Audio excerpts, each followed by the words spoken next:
Hey kids, you're about to listen to a comedy podcast. That means that none of this is medical advice. If you need medical advice or medical care, please contact your doctor. Welcome to the Jock Doc podcast, where we discuss fitness and health and how to incorporate our modern understanding of science and medicine into our daily lives, but without it being so boring. I'm your host, drlondonsmith.com. I would like to begin by apologizing to our listeners. We've received some feedback about the excessive amount of technical medical terms that I've been using, such as glial fibrillary acid protein and double dog dare. So I'll try to temper my terminology to a simpler one in the future. Here to help with that is our producer, Cameron. Dr. London, it is a time of year that I look forward to, but I'm also, it also makes me a bit sad. It's that time of year again where we have to pick the podcast's official animal. Now, if you remember, for the last 2 years, the official animal of the podcast has been a gun. Yeah. But I think it's time to finally switch things up. Okay. Yeah, it's just one of these things, like, once you find something that resonates with you, and, like, it keeps coming up in the news, it stays relevant, you know? You know, when you say resonates with you, do you mean like the ringing in your ears? The tinnitus, like yeah. The tinnitus, yeah. So I feel like maybe spending some time away from Mr. Gunny would help that aspect a bit. I think we should reflect on the last year of our lives and our various experiences with animals. We interact with animals quite a bit. And then maybe from that, we can figure out what represents the Jock Talk podcast in 2024. Okay. Do you have? I had something came to mind pretty immediately. Oh yeah, I would love to hear it. Yeah. So whenever you went on our whaling trip, because we, and this is kind of controversial, but we just love whale oil. That's kind of just a thing for us. We're just into that. Whale blubber. Yeah, and it's not to use in like perfume. It's not to like. Oh no, not like the ambergris, whatever. No. It's like for fun mostly. Like we like just how the oil feels when it slips in our fingers. That was my story. We went whaling. What's yours? Well, mine was. I mean, it's really more of a story about you, Dr. London. But it was the day that you went to the bank and a cockroach ran onto your dollar bills. Right. Yeah. And I had to go ahead and I held up my arms and I was like, please don't hurt me, cockroach. But it did take the money. A simple cockroach ran across the dollar bills that you were trying to exchange. It robbed me. You immediately pointed finger guns at the cockroach, which is something you probably should not do at the bank. Right. So, yeah, I was tackled, and I was saying, like, he's the real thief. You were tackled after, hours of, like, a hostage situation, Dr. London. Like, you held up a bank. You held up a bank. Like, I don't even know why you're trying to frame this story this way. It was all over the news. You saw that Tuesday the 3rd, you saw that Tuesday as a day where you went to the bank, a cockroach ran by, you got scared. Cockroach tried to rob me. I think there were only 2 casualties, thank God. Yeah. I would also say one of the stray cats that you've been doing your little, like, weird... I don't want to say experiments because that implies some sort of scientific something. You're stacking cats. That's basically what it is. You're stacking cats. You said you're gonna break the Guinness Book of World Record for most cats stacked. I keep telling you, I don't think that's I think maybe 2 or 3 you've already broken it. I don't think people are stacking cats that often. Well, I found a loophole to get into the book. But what is the loophole? You've already broken the record if you just tried it. I feel like this is quintessential sort of like Guinness Book of World Record ridiculous record. You probably didn't check, but the cats are stacked on top of a Guinness Book of World Records. So I'm trying to break that book. None of that factors. There is no way any of that factors into the world record. If I break the world record book, then that makes me a Guinness World Record book breaker, right? With the cats?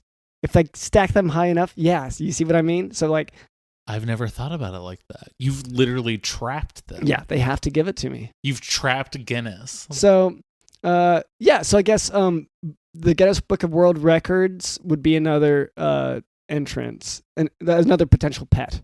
Or I would say like 5 cats stacked on top of each other. On top of the book. I think you can look at that as one creature. Okay. So we have our entries. So that's our producer, Cameron. Also with us is Digital in the house.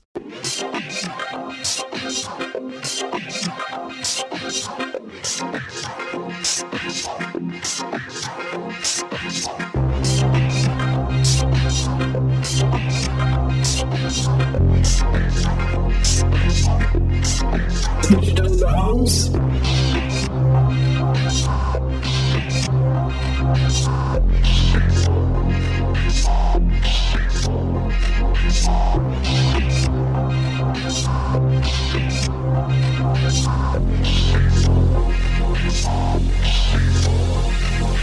Waking up and my soul hurts. Waking up and my soul hurts. The weight is up on my shoulders. Waking up and my soul hurts. Waking up and my soul hurts. The weight is up on my shoulders. Waking up and my soul hurts.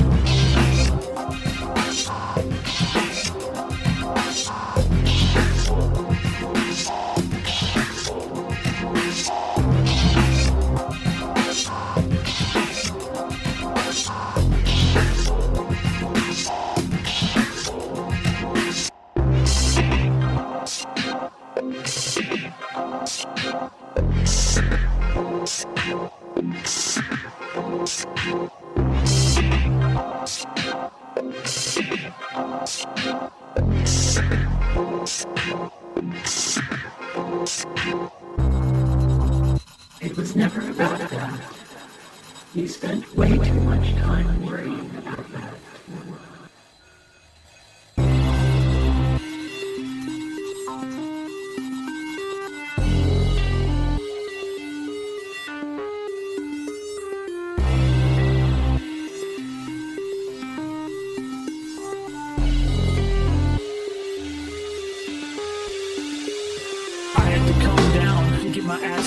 I am a king now, with an asterisk. I had to see how being absent was holding me back from satisfaction. I had to come down, get my ass kicked. I am a king now, with an asterisk. I had to see how being absent was holding me back from satisfaction. I had to come down, get my ass kicked. I am a king now, with an asterisk. I had to see how being absent was holding me back from satisfaction. I had to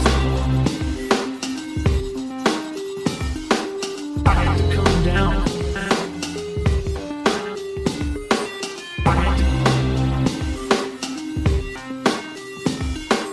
I had to come down.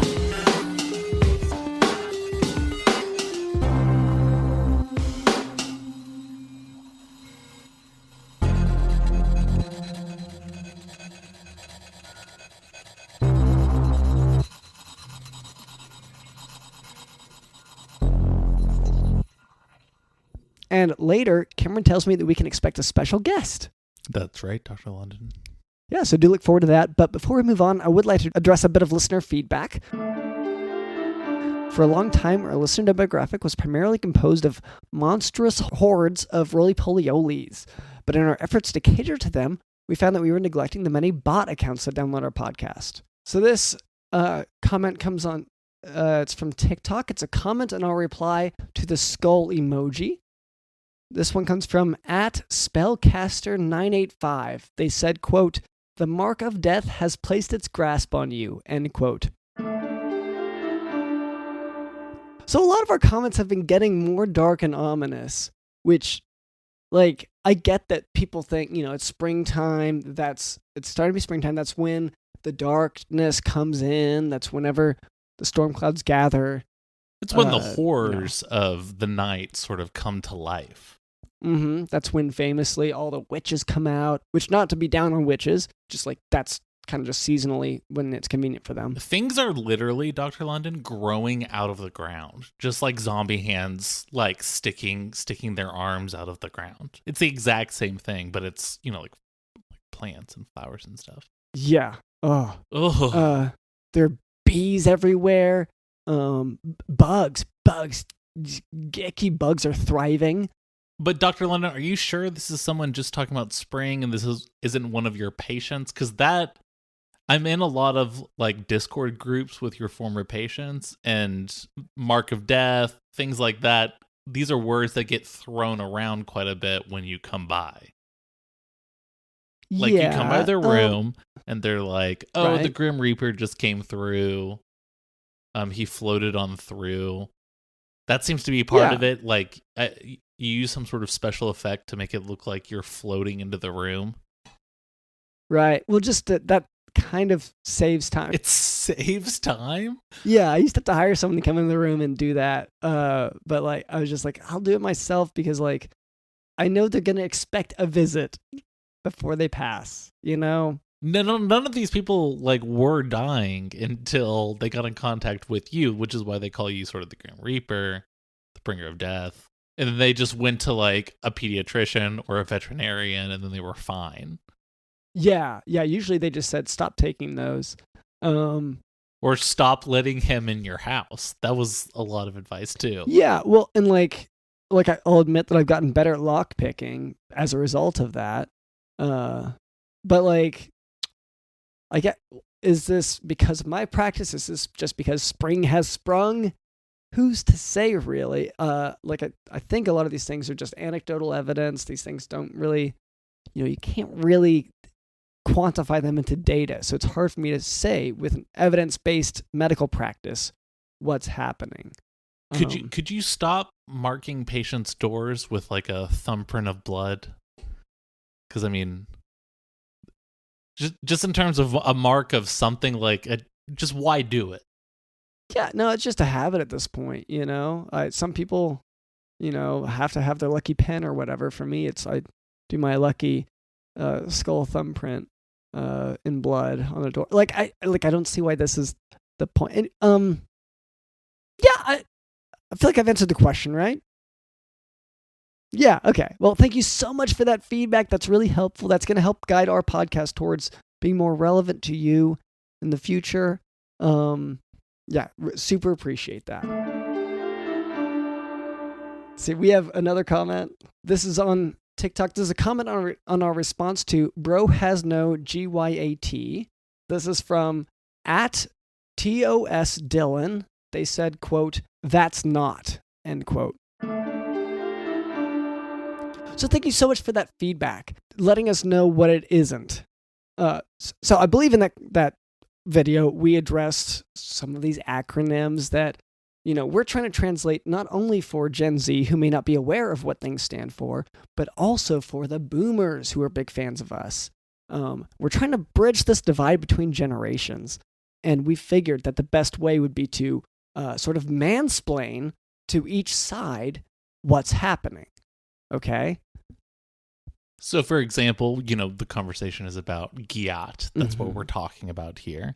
So to explain this to the boomers, I would have to say, if you can hear me, great. If you can't hear me, if I sound far away, just turn it up a little bit more. No, up.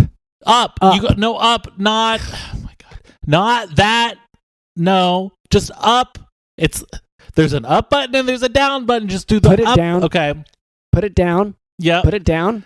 And then, okay, it's a butt. It's just like a butt. It's like okay, they can't put. No, come back in the room. Come back in the room. Come back in the room. No, don't unplug anything. Why? Don't mess with plugs at all. Okay. So, I think that translates that from one generation to another, Dr. London. I love being a millennial in the middle. Gen X doesn't exist. So thank you so much for that feedback. That was really helpful to us, and I hope that our response was helpful to you. Now for today's medical topic, Becker Muscular Dystrophy. Becker Muscular Dystrophy is an X-linked recessive disease that is similar to the previously discussed Duchenne muscular dystrophy, except that there's later onset and a less severe course because some dystrophin is present. This means that the muscle cells that have been impacted by the disease from the lack of dystrophin, they don't all die off. There's still a little bit left. Characteristically, there's no inflammation. And in Becker muscular dystrophy, muscle weakness is progressive, symmetric, and starts in childhood. It primarily affects proximal muscles. That means the ones like closer to your torso, sort of the bigger muscles there. You think I have bigger muscles there? Really? Because I haven't been working out in the traditional sense. Like, not in the, like, a sense that a trainer would tell me to do, like one of these mainstream media, like, trainers. I mean, I've seen you outside doing it. You throw a rock at the neighbor, and then he doesn't see it, so you run up to the rock. Well, you amble to the rock, and then you pick it up, and you seem really confused and disoriented, and then you lay down and take a nap. Yep.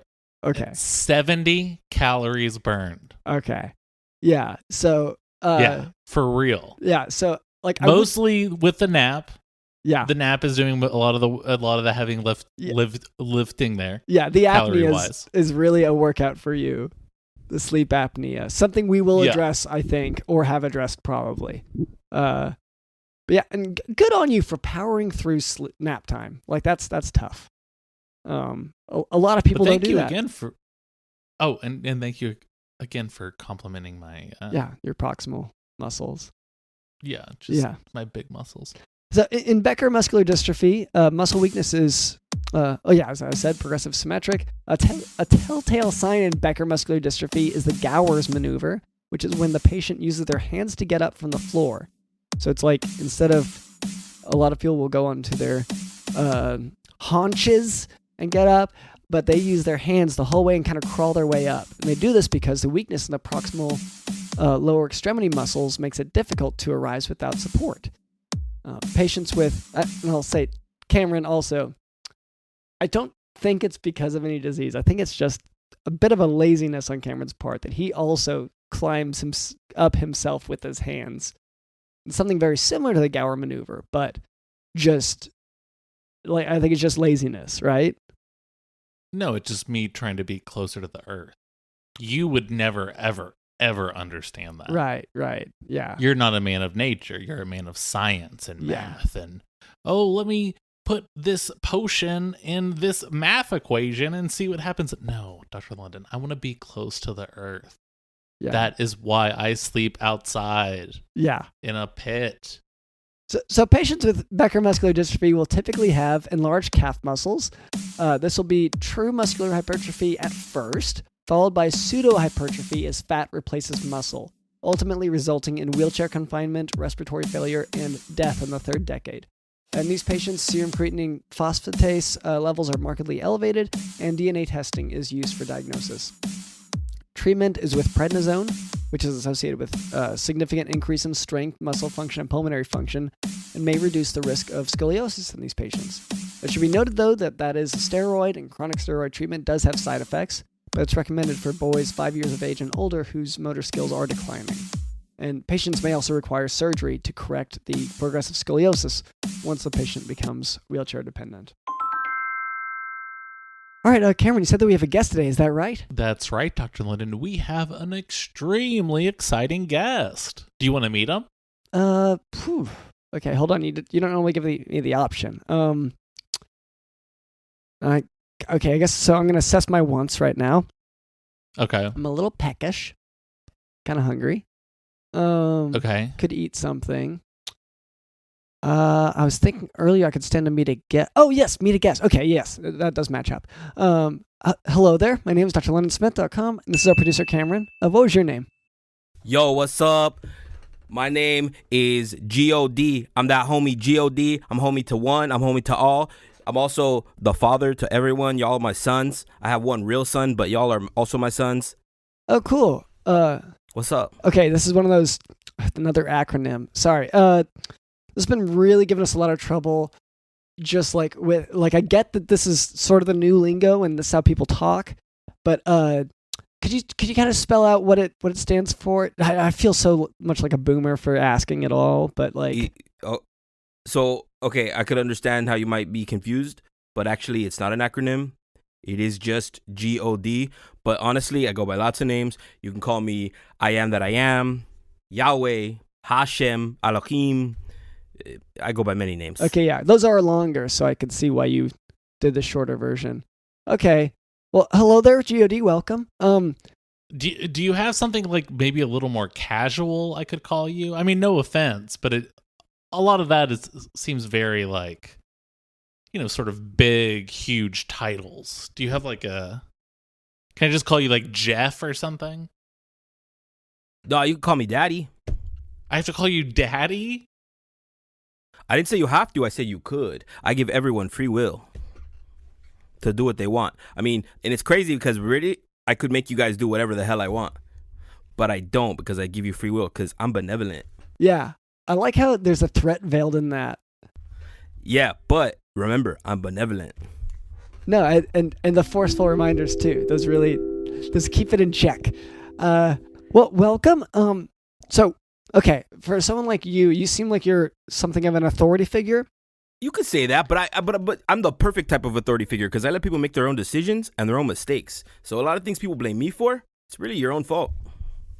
Is that an authority figure, or is that just someone who just doesn't do stuff? I think I'm the main authority. I think I'm the authority above all. Some have told me I'm the most high. And you know what I say to that? I mean, I smoke a little, but the most high? Just kidding. That's a little dad joke. That's a little dad joke because I'm everyone's father. Yeah, daddy joke. Okay. Well, and compared to someone like Snoop, Seth Rogen, these people who are like sort of professional smokers. Right. They smoke way more than me. Okay. And it's very big of you to admit that. But I guess you are kind of a big deal from what you've been telling us. I'd say the biggest. Okay. Well, and like, okay, I don't want to have to like give anyone a lesson in being humble or anything, but like, we're all just having a conversation, right? So let's maybe not lord it over anyone. You know what I mean? Does that make sense? Lord it over anyone? I see what you did there. I see what you did there. Because I'm Lord. That's cool. Yeah, no, I was just like that was me trying to just say like we're kind of on the same level more or less for this specific. No, that's wrong. You're incorrect about that. Okay. So I'm Let me tell you something though. Let me tell you something that might help you out. I don't know if this is maybe what you're getting at. I'm not perfect. Okay? I have my flaws. I've done things in my life that I regret. I have issues. I heard you guys earlier, you were talking about sleep apnea. Yeah. I got that. Oh, wow. That is imperfect of you. A lot of people don't know that. Wow, for shame. It isn't. A lot of people don't know that about me. Look, I have sleep apnea, and if I don't use my CPAP, that's why you guys have thunder. Okay. Yeah, CPAPs, man. Very regional. Very much so. I'm going to be honest here, homie God. We've had a number of deities on this show over the years. False. Some have been more legit than others. Could I stop you right there? Okay. Make sure you put false in front of that. False. Because there's only one true. Yeah, just previous guests on the show. But they did have a similar opinion about the other ones, so like I don't want to, Hey, tell them if they have a problem, if they want to meet outside or upstairs, we can do that. I don't play games. Okay, well, and let's calm down. Let's maybe not. Yeah, I'm not trying to facilitate any fight or anything like that. I'm just sort of. Why are you so? You're an extremely confident guy for sure. You haven't really convinced me that you're. I mean, am I supposed to believe you're God? Are you saying I'm not God because I'm brown, dog? Okay, Cameron, I knew you were gonna do this. Okay. Dog. Whoa. Check your privilege. I didn't mean to say that. Check your privilege, dog. How do we get around this? Because I knew it was gonna be me or you. I almost said the same stuff. Wow. Okay. And really, this dog? And this isn't me trying to be whatever. This is like I grew up in a certain culture and I try to contextualize everything, but it still comes out sometimes, and I think it's worth recognizing where we all come from and how it affects. Oh boy. Okay. I'm going to say it right now. I grew up in a world believing that God Most High is blue like avatars. That was what I was taught. That is what my grandparents taught me. My parents weren't around to teach me that. We could not find them. But my grandparents told me, they sat me down 1972. I remember it, October 1972. God is a blue like avatar guy. That's what my grandfather said. Hold on. Cameron? As in James Cameron? Yeah, that's me. That's why you think that. You think that because you are the creator of that stuff. No, hold on. He's producer Cameron in this context. Remember we talked about context. I definitely produce not only my own stuff, I executive produce like some, sort of the extended Terminator universe and stuff like that. But I also direct to do some writing. You also break hearts? I own like a submarine I break hearts and I own like a weird submarine thing that me and other rich guys go down on. You broke the heart of my favorite director of all time of my favorite movie, The Hurt Locker. Oh, yeah, I did do that. Here's the thing about Catherine Bigelow. She kept using my socks. My socks are my socks. That's a gross thing to share. I'm sorry. Socks are not the same as just like, hey, can I borrow this hoodie? Can I borrow this jacket? Can I borrow even this t-shirt? Socks are gross. Let me have my socks. Don't use my socks. Did she wash them afterwards? Yeah, she washed them and then she would like give me money and then, cause she got like a ton of money from the U.S. government for sort of like funding a lot of the stuff she made, Can I have one little, so Cameron's, when he says his socks, they are his brand of socks that he sells. Yeah, Camflex. Yeah. Okay. I see. So okay. I think it's actually kind of normal for people to, as you said, give you money for your socks whenever you are like selling them like merch. I don't think it has to be a weird thing once you reach that point. But it is weird. Anytime, okay, so like I bring my socks to JCPenney or whatever, and I'm stocking them on the shelves, as I do. And then people come up and they start trying to give me money for these socks. I'm like, these are my socks. That's so gross. Whatever. But anyway, all this to say, God is like an avatar blue guy, and you're not. Who are you is what I'm trying to say. I guess it's just like I've been introduced to religion. I'm very familiar with sort of, Christianity. And yet again, it all points back to this sort of like blue avatar guy with like dreadlocks and also hair sex. Hair sex, yeah, and a tree. They maybe have sex with a tree at some point. With their hair. Yeah. I am that I am. Okay, no. Is that like a will I am kind of thing? I guess you're not convincing me, I guess.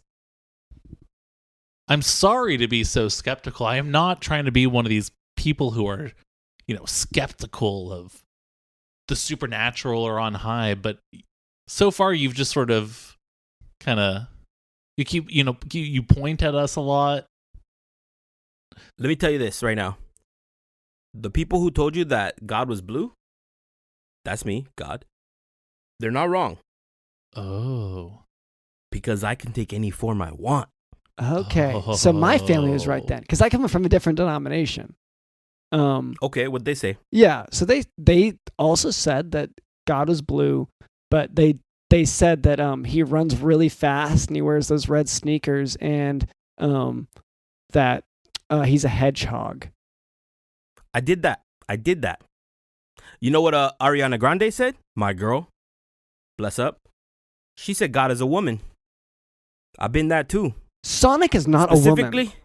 Okay? No, Sonic is not a woman, but I have been a woman. I am that I am, which is all things, and I can be all things. I don't like to use this term, but I'm a shapeshifter. Okay. Okay? I am a shapeshifter. Let me tell you an example of a time that I've been a woman. Both your last girlfriends? Oh, that's a stretch for me. Okay. And so they said that they were my girlfriend then, right? That's what. Yeah, I was testing you. Okay, because it almost got to that point where she almost admitted it. I mean, my last girlfriend was Ariana Grande. You really think you could have got her, dog? You really think you could have got her? Oh. I mean, yeah, I did. You're almost as bad as that SpongeBob SquarePants guy, dog. Wait, was SpongeBob your boyfriend? But he could sing. Yeah, I feel like SpongeBob is a very successful man. Everyone would love to be friends with him. No, I'm talking about Ariana Grande's current boyfriend, who is the SpongeBob SquarePants on Broadway guy. Oh, the Broadway man. The guy who plays him on Broadway. Yeah, Tom Kenny, the voice of SpongeBob, and Ariana Grande, the ultimate power couple. Homie G.O.D., what brought you here? Why are you on this show? I was asked to be. Right. But, like typically, like someone, your people reach out to our people because there's something to promote. There's something to talk about. There's something you want to get off your chest. I mean, is there something that... No, hold on. Cameron, he did get you again. Uh-oh. His people? My people? Wow. What do you mean by that, Cameron? What do you mean by that, dog? Well, I mean, I guess I don't know how to say your publicist, this. Your well, I was rep. about to say, like, it's kind of a naughty word in this industry, but like the 10%ers, your representatives, your management, your agent, your publicist, the people who are taking 10% off the top of pretty much everything. Don't need them. Don't got them. You don't guys have an agent. I don't have an agent. Don't need him. Are you SAG? No, I've been Bill Murray though. Okay. I've been Bill Murray. I don't know if you know this. He got that idea for me though when he goes back into his own form.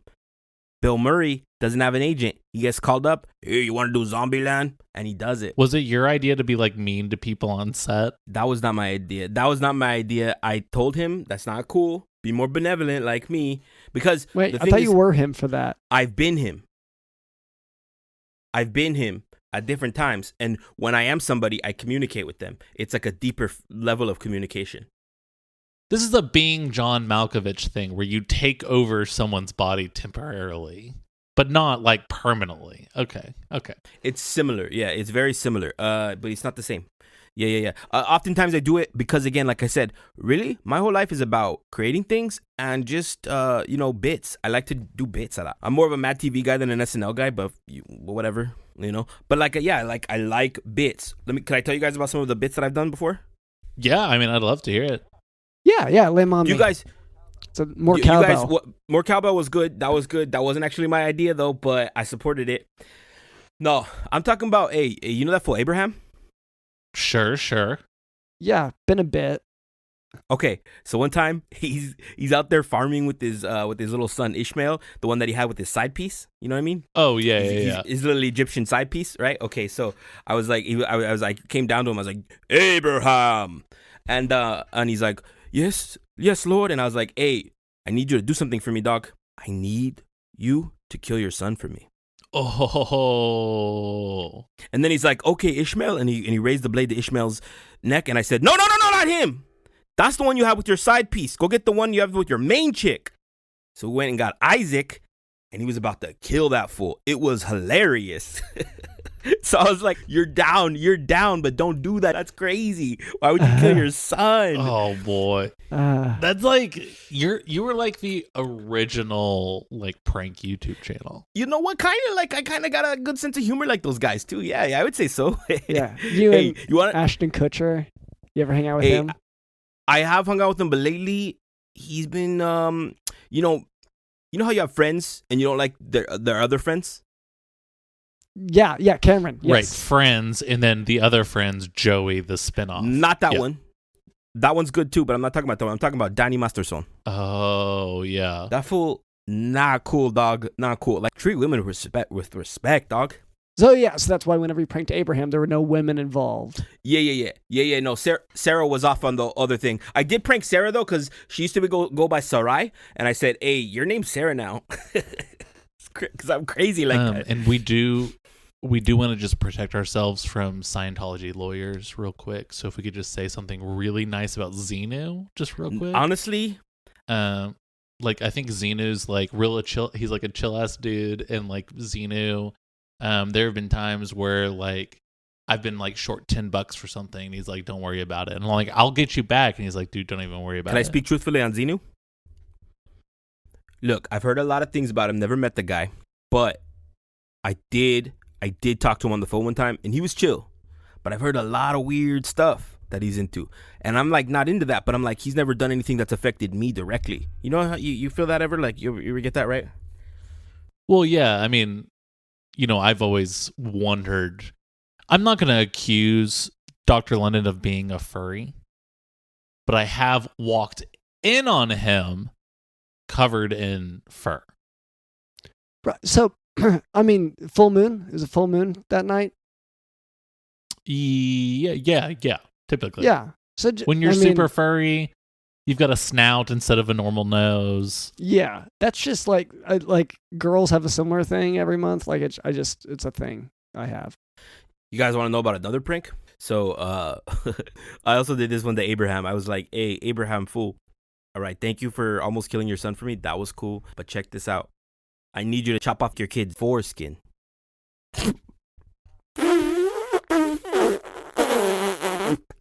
Anyway, thank you so much, God. I feel like we really covered a lot here.